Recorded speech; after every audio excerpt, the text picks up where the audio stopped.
In this video, I'm going to explain Ethereum smart contracts. I'm going to start by putting them in the context of the Ethereum world state, which is the thing that they exist in order to modify.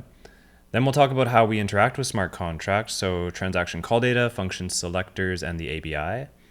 Then we'll go inside the smart contract and look at storage, function modifiers, and Turing-completeness, which is perhaps the most important concept in all of computer science, and the key to understanding the significance of the world computer. So what I've drawn here is my sort of artistic interpretation of an Ethereum smart contract. And I'll explain what all of this machinery looking stuff is a little bit later. But first I want to focus in on the world state. So I have a simplified version of the diagram. And here we're just looking at this underlying foundational layer, which is the Ethereum world state. The world state is just a whole bunch of data. But this data exists in a sense at the heart of Ethereum. It's sort of the enshrined crown jewel at the center of the system. And in a sense, all of the complicated mechanisms in Ethereum, like proof of stake, Merkle trees, blocks, hashing, these things all just exist in a sense to support the ability of the system to have this world state, to maintain the world state and allow it to change over time according to certain rules. I'll talk more about those rules a little bit later, but first, what is this data? Like, what kinds of things are in this giant world state?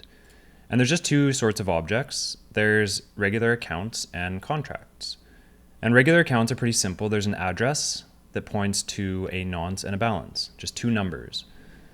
Contracts are similar. You have an address that points to nonce, balance, but then we also have storage and code. And that's it. These are the kinds of things, just these two different kinds of objects, that are in the world state and at the center of Ethereum. And I'm showing these objects on my diagram. For example, I have these three narrow sections here. There's one here, and one here. These are each meant to be accounts. Then I have these larger sections like this one here, and that's meant to be a contract. And as you can see on an account, I have the data that I mentioned. There's an address in purple. There's a balance in green and a nonce in blue. And then contracts have the same data, and then they also have their code here in gray and their storage here. And the reason that I'm using all these different colors for this data is one, because it looks cool, two, because I want to distinguish the sections from each other, and three, because I want to be as accurate as I can with how I'm representing the data. So for example, for the address here, you can see that I have a whole bunch of cells, and each cell is one of four possible colors, including white. So I have white and three shades of purple. So 4 possible colors is equivalent to 2 bits of data. And I have 80 cells here in total, so that's 160 bits of data. And it's the same kind of thing for the nonce. The nonce in Ethereum is 64 bits, and so I have 32 cells here with 4 different colors. Same thing for the balance, 256 bits, 128 cells, 4 colors. And I'm using the same scheme for the contracts. For the contract code, I'm using gray just to show that or to suggest that it's immutable. For the contract storage, I have 16 possible colors per cell, so that's 4 bits of data. And the width here, the number of cells wide that I've drawn the contract, is 64 cells. So 64 cells, 4 bits, that's 256 bits of data per row. And that's accurate in a sense because Ethereum contracts, they do deal with their storage in 256-bit chunks, which I'll talk about later. And before we get to code and storage, just a note on addresses, because Ethereum accounts and contracts have addresses that look very similar, but they're actually derived in different ways. And the reason for that is that Ethereum accounts are controlled by a private key, whereas contracts are not. They have no private key. They're controlled by their code.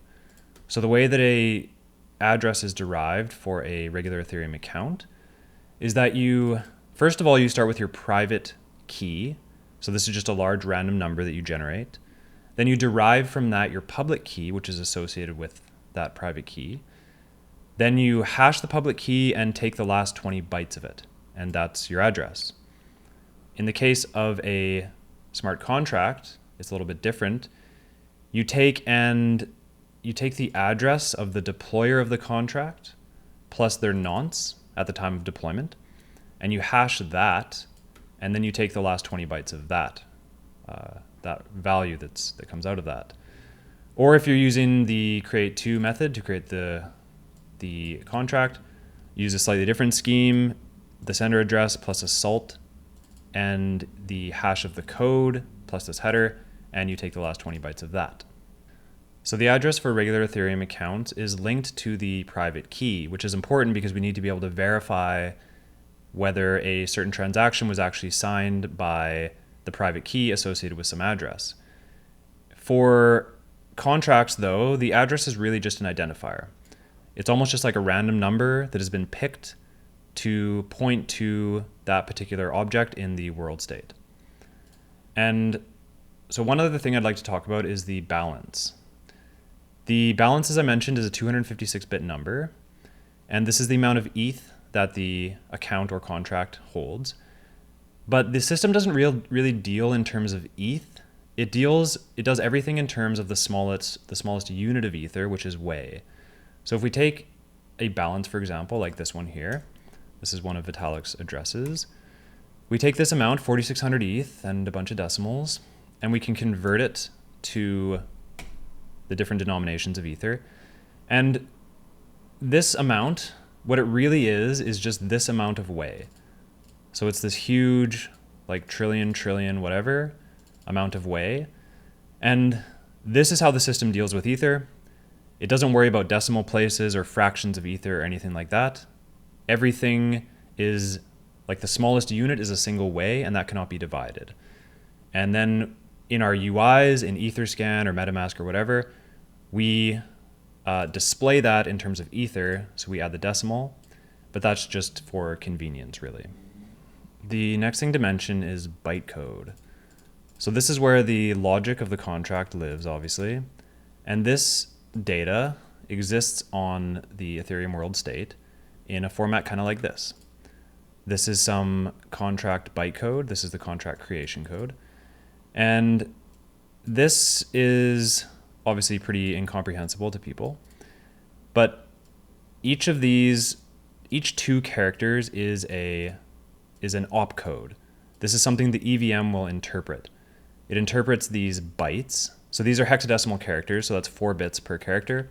So we need 2 characters to denote an opcode, a byte. And these are various instructions. So we'll have an opcode, and then we might have some arguments and so on.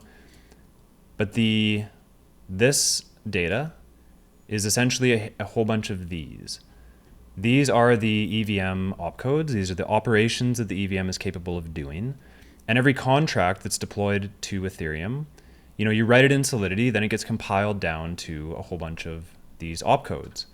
And your whole program is sort of decomposed into a whole bunch of these little operations, and that is what the EVM actually interprets. Now, supposing that we want to interact with the logic in some contract, maybe it's a NFT project and we want to mint an NFT, we will do that by sending a transaction to that contract. So that's actually what I've done here. I minted 10 of my own NFTs. And so I sent a transaction to the contract, and I included in that transaction some call data. So this is data that is sent to the contract telling it what I want it to do. So I'm calling a function here. I'm calling the mint function, and I'm including a bunch of data.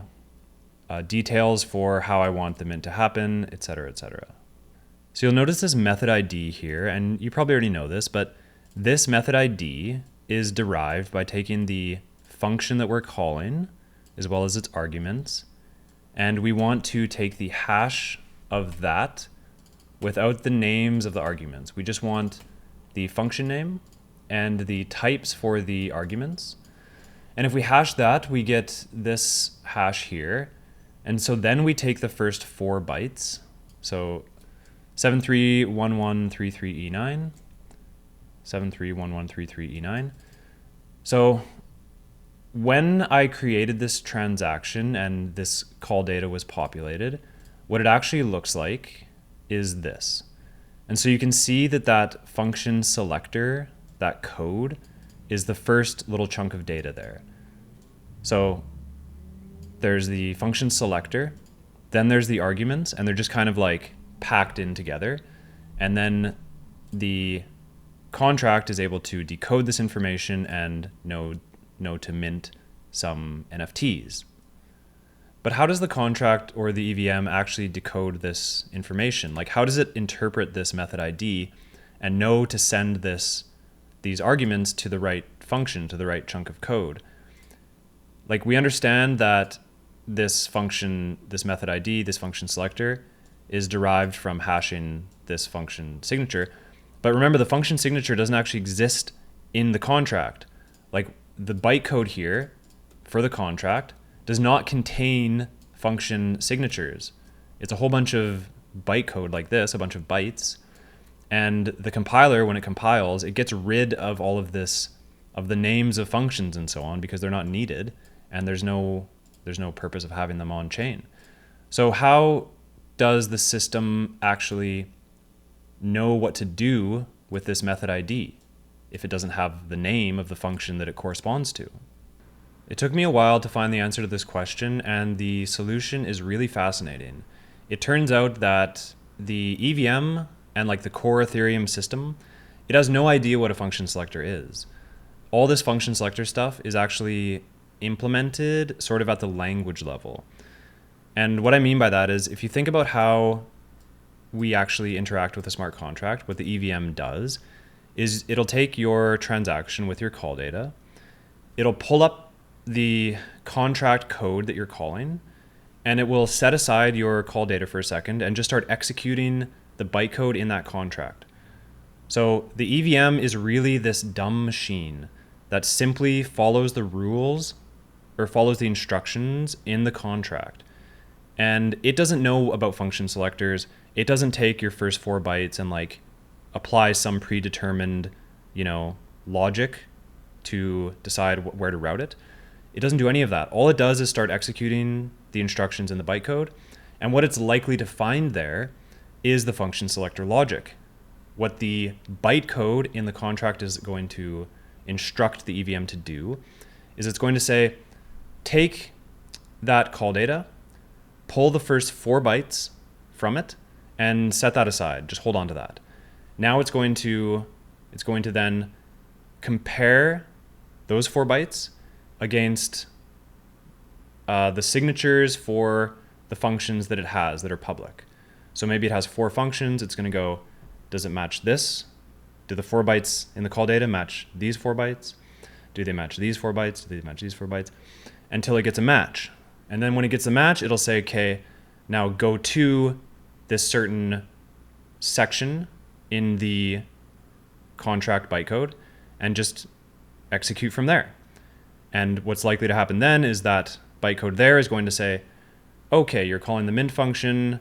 Well, it doesn't know what mint is, but it's going to instruct the EVM to say, go back to your call data, pull out the first, pull out the these 256-bit chunks. Those are the arguments, right? And like set those aside, and then we're going to continue doing whatever we do.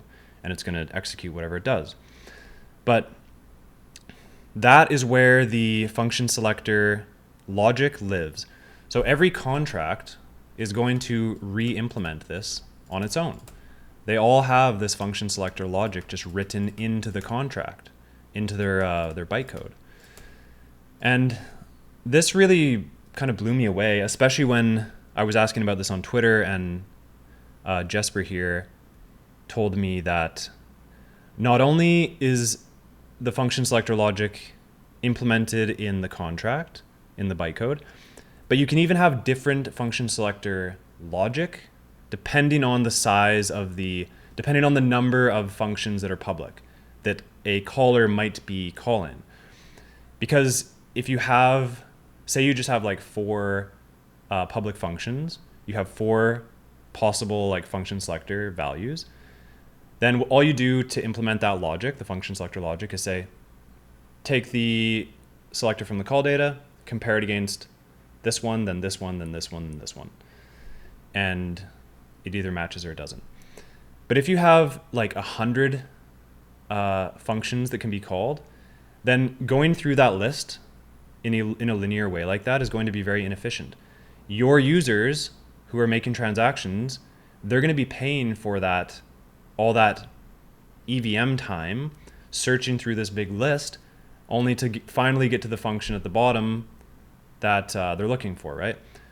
So the compilers, they can actually be smart about this, and they can use something like binary search. So the function selector logic from two different contracts might be entirely different. One uses a linear search through this list. The other one might use a binary search. So it's there, the function selector logic is going to be a little more complex. So the total size of the contract that's deployed on chain might be a little bigger, and the logic is going to be a little more complex to search through that big 100 functions, but it's going to find its answer a lot faster, right? So at some point, the number of functions gets large enough that it actually makes more sense in terms of the gas savings to use a binary search rather than a linear search. So that's how that works.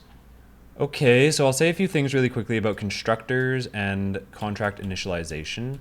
So when we actually deploy a contract, the code that we upload is this contract creation code, and it's a little bit different from the runtime code. So the runtime code is the code that our users will actually interact with. The contract creation code includes our runtime code, but it also includes instructions on how to set the contract up. And that will include the calling of the constructor, which will set any initial variables to whatever values we want. And this whole process will also include the allocation of our storage. So if, for example, we have 3 variables, or say we just have 1 variable in our contract, that storage is going to be set aside when we deploy our contract. It'll be initialized to all zeros, unless we then change it in the constructor.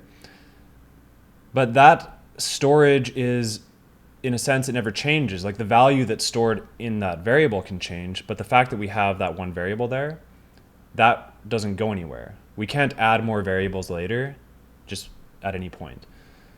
And so the storage, the amount of storage we're setting aside for our contract is, in a sense, fixed at deploy time.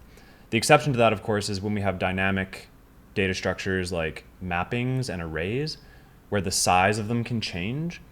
So in that situation, we can have, say, 3 variables and a mapping and an array.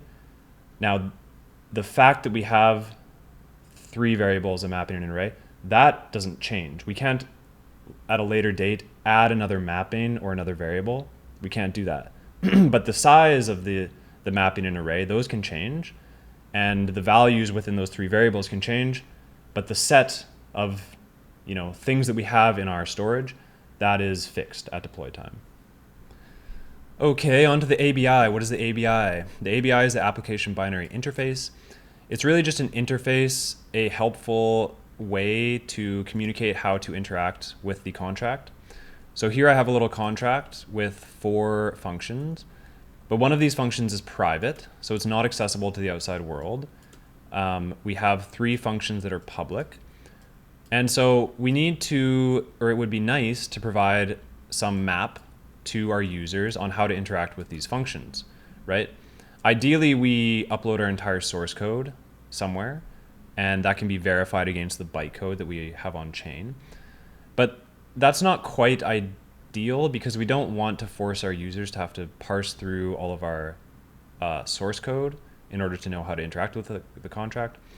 So we provide this ABI, and this is created by the compiler, and it's very simple. It just tells you how to interact with the public functions, input arguments, and so on. I mentioned that some of these functions are private and some are public. So this public-private thing refers to function visibility, and this is a feature of Solidity and probably Viper too, I'm not sure. And similar to the function selector stuff, this is not something that the EVM has any idea about.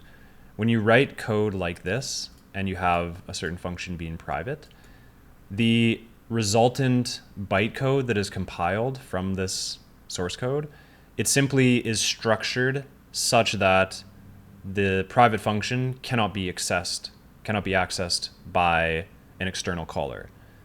And that's just written into the the bytecode that's produced, and it's not something that Solidity knows anything about. And so there's a few different function visibility specifiers. There's public and private, which are pretty straightforward. And then we have external and internal. And yeah, public is accessible by basically anyone, other accounts, other contracts. Private is not accessible to outside entities. Internal is similar to private, but accessible to contracts which inherit from your contract. External is similar to public, but it can only be called from outside, not from another function in the contract, for example. But these simply, like I said, modify how the bytecode is actually structured, and the EVM just follows the bytecode and does whatever it does. I won't say too much about transaction receipts and events, except that they're an easy way to sort of see what has happened in a given block.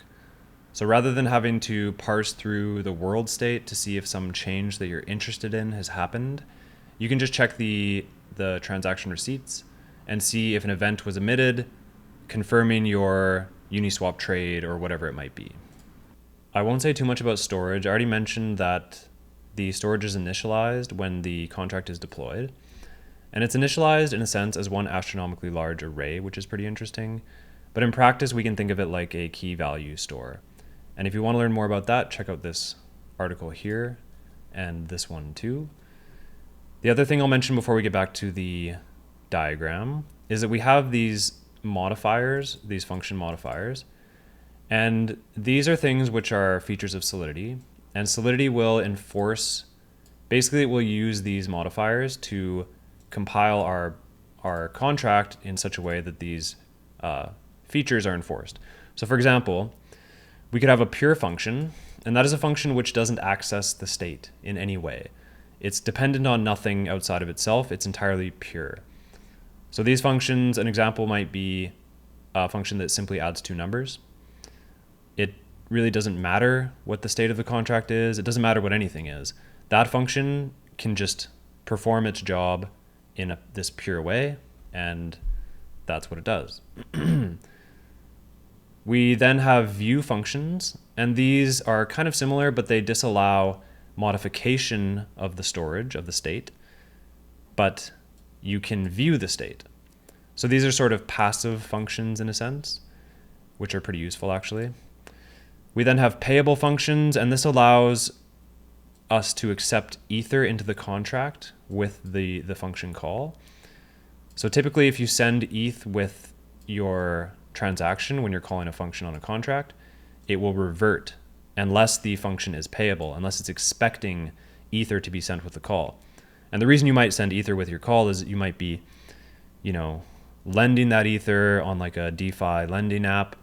So it actually needs to take that Ether and do something with it and so on. So now I'll explain how I'm representing these things in the diagram. So what I've got going on here is I have a bunch of functions. These things here are meant to be functions. And some of them are public and some of them are private. So you can see that these ones here each have this function selector sort of tag associated with them. So these ones are public functions. They're accessible via the function selector logic. This function here is private. It doesn't have one of these tags, and it's also recessed sort of under the surface here. So I'm imagining this upper surface, this upper layer, is kind of the interface where the outside world, where the EVM kind of comes and docks with the contract, where it interacts with the contract. And this private function is not reachable there. But the private function is visible. I haven't drawn it obscured, and that's because that's how contracts actually work. These, like the code for the contract is not encrypted or hidden in any way.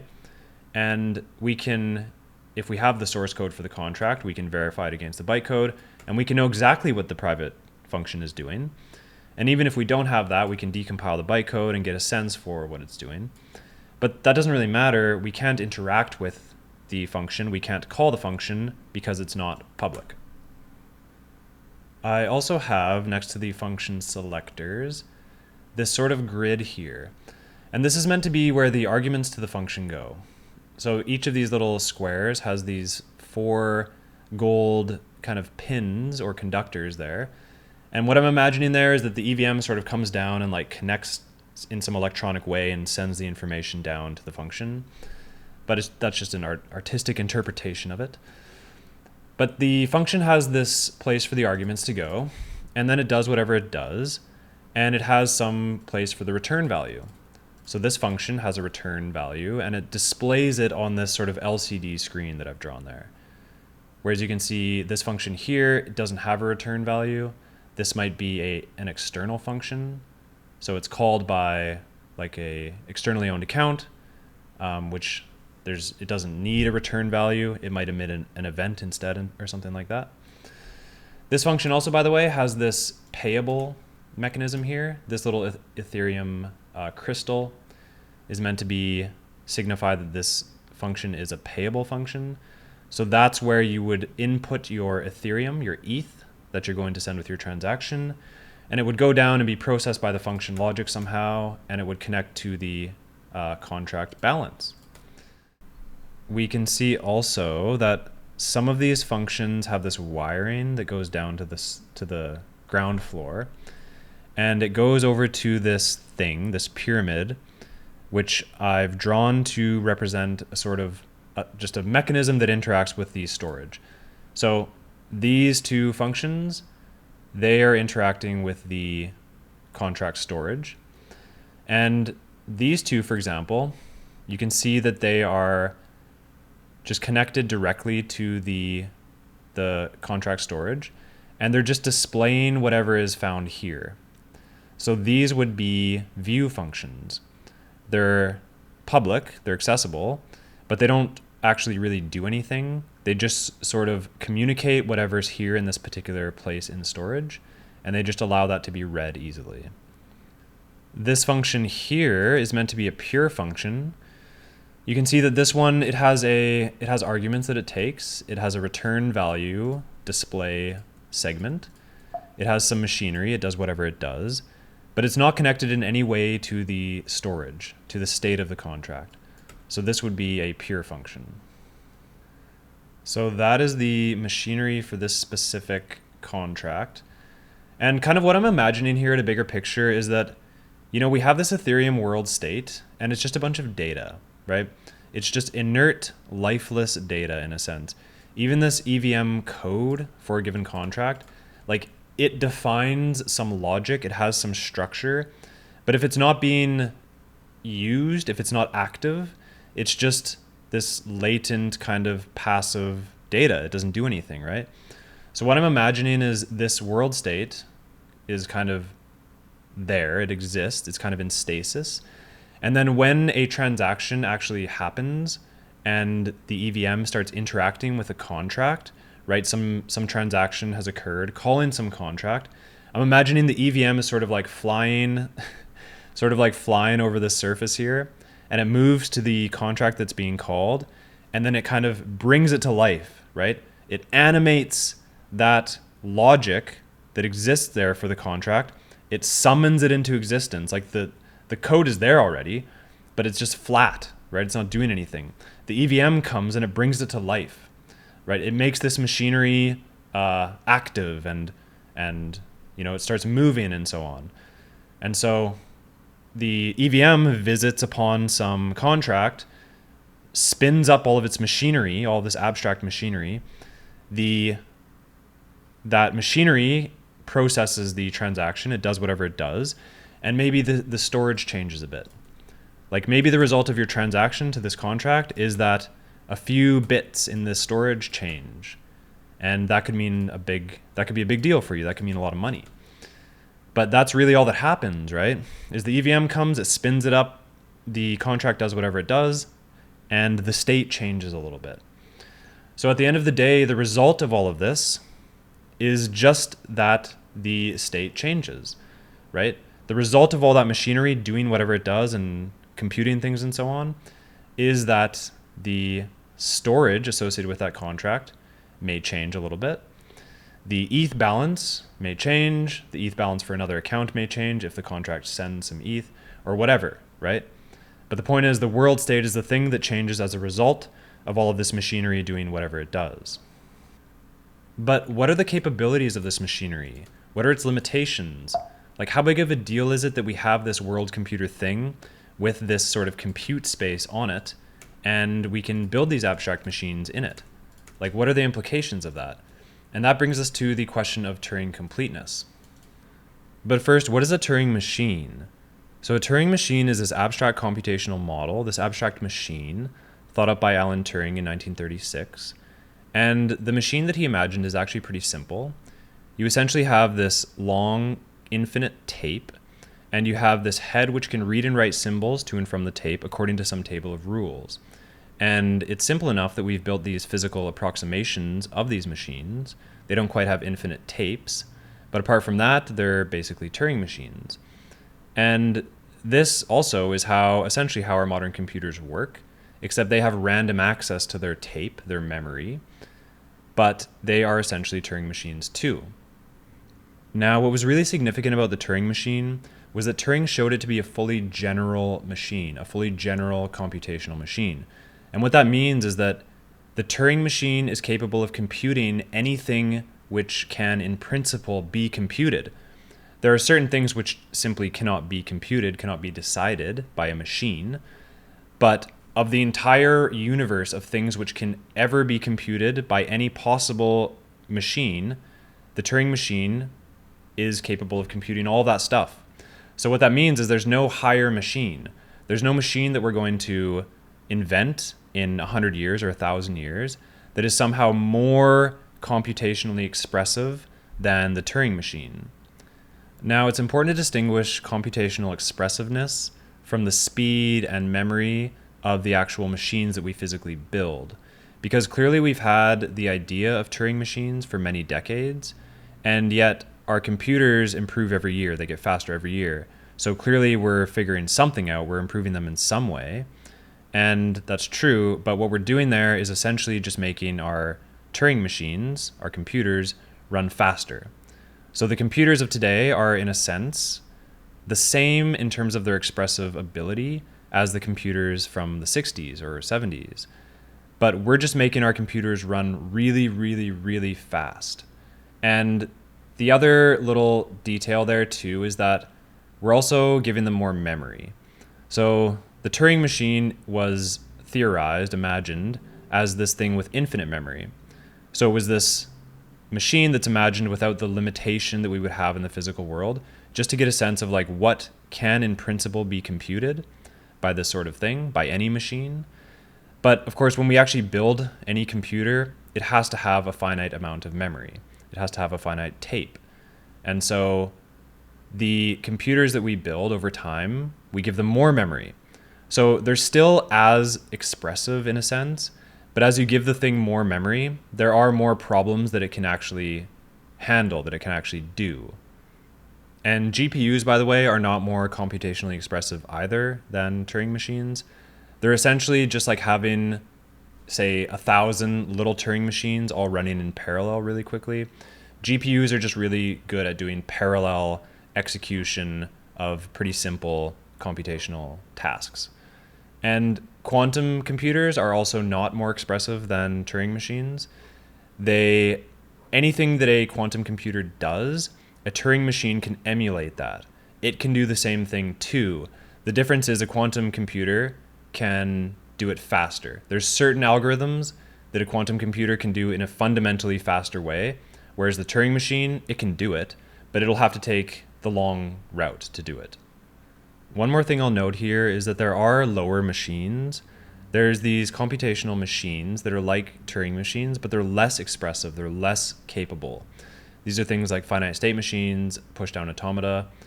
And so a Turing machine, being at the top of this hierarchy, it can emulate any of those lower machines. So if you wanted to build a finite state machine inside of your Turing machine, you can do that. But you can't go the other direction. A finite state machine cannot emulate a Turing machine. It's simply a weaker computational machine. And I think an analogy for this might be, if you imagine the problem of traveling and moving through a space, you can imagine something like a car. And a car has a certain capacity, a certain ability to travel, but it needs roads. Like it can't cross bodies of water, for example. So it has some ability to get you from A to B, but it has some limitation. And that might be like a finite state machine. Then you could imagine you invent like a flying machine that can just go anywhere. It can go over water, it can go over mountains, it can go anywhere. And that would be like a Turing machine. Like you might have your flying machine that has a certain fuel capacity or something. It has a certain speed that it travels at. And that would be, it's a limitation on it. But that machine in principle, it's general. It can go anywhere. You might have a faster or slower one, but it's unbounded. Anywhere that you can travel to, you can get there with your flying machine. So Turing-completeness, which is this quality that Ethereum smart contracts have, is just this quality of having the computational expressiveness of a Turing machine. So you have this like full generality, and that's an incredibly powerful thing. So I had planned to talk a little bit about how computers how they're just machines and how they can be made out of, in a sense, anything. Like you could build a computer out of like gears and metal, or like running water as your electron flow. And people have essentially proved this in Minecraft by making these insane computers within Minecraft, but I'm not going to go into that. Instead, I'm going to talk about the implications of this idea, the significance of generality, and why it matters. One of the mistakes that I think people make, which causes them to underestimate new technologies, is they myopically focus on the applications of the new technology as they are at that time and can't really see beyond that. They can't really imagine where things might go. And I think one of the reasons for that is that people have a hard time appreciating the power of generality. And that makes some sense, because if I tell you something is just general, like it can do kind of anything in some space, it's hard to imagine what that actually might be. Like if I say it can do anything, I think people just kind of, nothing appears, right? There's nothing that comes up and really wows them. So for example, skeptics of early computers, I think, couldn't see past the nascent applications of the day, right? You had basic games, you had basic word processing. They were very clunky. Like at the time, none of it was that impressive. But computers are general machines. And I think some people knew that. They understood that this thing is capable of doing anything that can be computed. We just have to make them faster, and that's probably doable over time. So for them, it was this endless landscape of possible things that could be built, because it's almost like a general thinking machine. If you can write good enough programs, it will just do anything you can imagine. So it's like, man, I think some people saw that, and they would have, if there was an easy way to bet on it, they would have bet, a lot of money on the future capabilities of that thing. And same for the internet, right? The early internet was very unimpressive. You had email, basic websites, and basically you had existing things that existed in other forms were basically just kind of imported onto the internet. So you would have like a newspaper kind of just copy and pasted onto the internet. And that, for the most part, that wasn't that impressive to most people, because it's like, well, I already have the newspaper, so sure, this is harder to read, I guess. But of course, again, the internet is a general data network. Like any information can be converted into binary data and transferred over the wire, over fiber optic, over whatever. So the internet is this, like, you have these general machines, these general computing machines now connected by into this general network. It's like, well, it can do everything. It's going to be able to do everything, right? Like video and audio and images and programs and virtual money or virtual worlds and money now, like infinite possibilities, right? And I think, the world computer, this new kind of phase of the internet, is the same thing. It's Like, we have the applications of the day, and some of them are actually pretty impressive, I would say, but many don't have a lot of users, etc. But you have to appreciate the power of generality.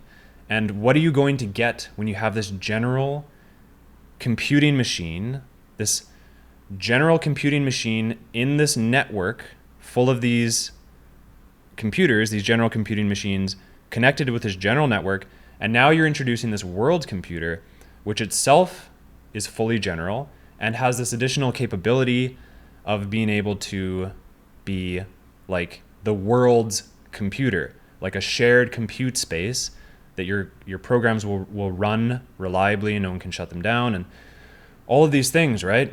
Clearly you can implement money on that system, but like no one alive today, I think, can imagine all of the possibilities that lie ahead when we have this technology, right? It's just so big. So I think just appreciating that generality gives you, like, it's still hard or maybe impossible to imagine all of these future use cases.